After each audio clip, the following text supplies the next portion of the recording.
Hey guys, Mike B. Rolling here. Had a comment on there. Han was saying he had two, or what was it? He had 5 years experience and he still felt like a rookie. And he's had people telling him yay and nay about becoming an owner operator. And he's making $1,500 to $2,000 a week as a company driver. And somebody out there told him he was only going to make about $500 a week more as an owner operator. I'm here to tell you, brother, that is an absolute falsehood. Um, as an owner operator, you're going to make significantly more as a company driver. You're going to make a lot more, and you're going to spend a lot more. The numbers just get bigger. You're uh, one of the jokes I used to tell is your hand only shakes on the first 500,000. After that, it's just money. It's fake. It's monopoly money. But no. First of all, right now, I wouldn't recommend anybody go new into the owner operator unless you do like my boy Corinthian did the other day with that old 90, what was that, a 99 Volvo that he picked up for $7,000. He had the capital, he had the money to fix the truck, to get it up and running. If you're going to go a route like that, I would say go ahead. I mean, you can't go wrong. You're not up to here in debt. The guys that are going to go out there and buy a 120, 130, 180, brand new $200,000 truck. Hell no. Don't do that right now. Don't do that right now. Don't misunderstand me. If you're looking to get right now, when I say it's a good time to get into trucking, what I mean is for someone who's never been in trucking and you want to get into trucking, go to school and get a company job driving a company truck. Let them worry about making the payments, because trust me, they're all worried about making the payments right now. All of us are. I mean, I'm not, but guys that have a lot of debt, they're sweating bullets right now because it is extremely slow out there. Rates are down, the amount of loads that are available are down. You're doing a lot of bouncing in between loads, and you're not picking and choosing the loads like we used to. Just you take whatever they got and you haul it just to make the revenue.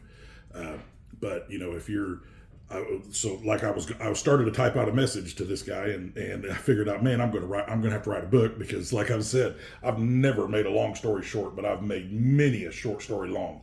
Uh, but but yeah, right now, owner operators, I'm still making more money than any company driver out there as an owner operator. I mean, even though we're slow, I'm still making pretty much triple to almost quadruple what they're making. Gross. Those are gross numbers. Of course, you have all your overhead, your fuel and your expenses and trailer payment, truck payment, maintenance, all that stuff comes out of that number. But at the end of the day, I'm still making more as an owner operator. Whoever told you $500 more to be an owner operator versus a company driver is a fool. I mean, there's no other way to put it. He's just ignorant.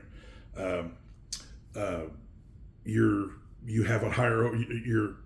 If you're going to get into it right now, if you just dead set you want to be an owner operator, I would say be extremely careful. Make sure you've got a lot of operating capital. Make sure you've got a nice nest egg that you could, if you had a breakdown or something, you could fix the truck, because they are very expensive to fix. Possibly 2, 3, 4 months worth of bills, money put in the bank to the side, just in case. But I would highly recommend anybody wanting to be an owner operator right now that is either currently a company driver. I'd say wait. Now's not the best time to jump into an owner operator and jumping into, well, not just jumping into owner operator, jumping into debt, just debt in general. Don't buy anything. Unfortunately, it's not great for the economy, but the rich sit on their cash for a reason. These car makers that are not making a lot of cars are sitting on these huge stockpiles of cash.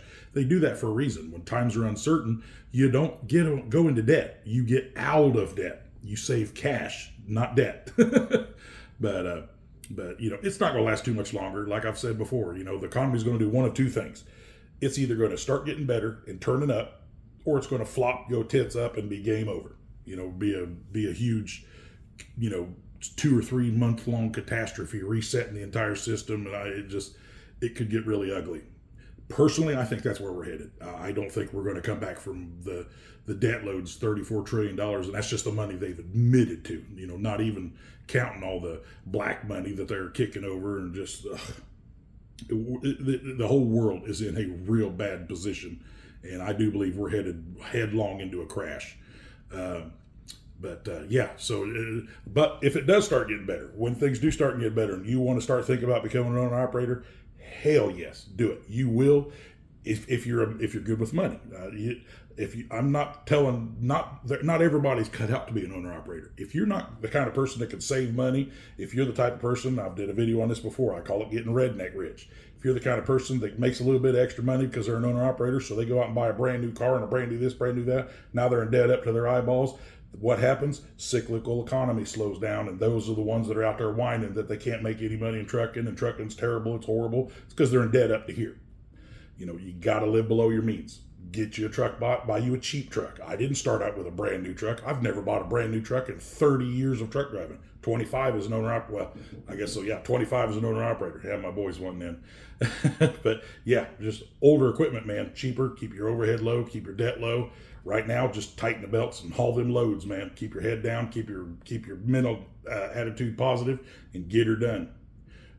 That being said, y'all enjoy the rest of your weekend, and we'll talk to you later. Have a good one.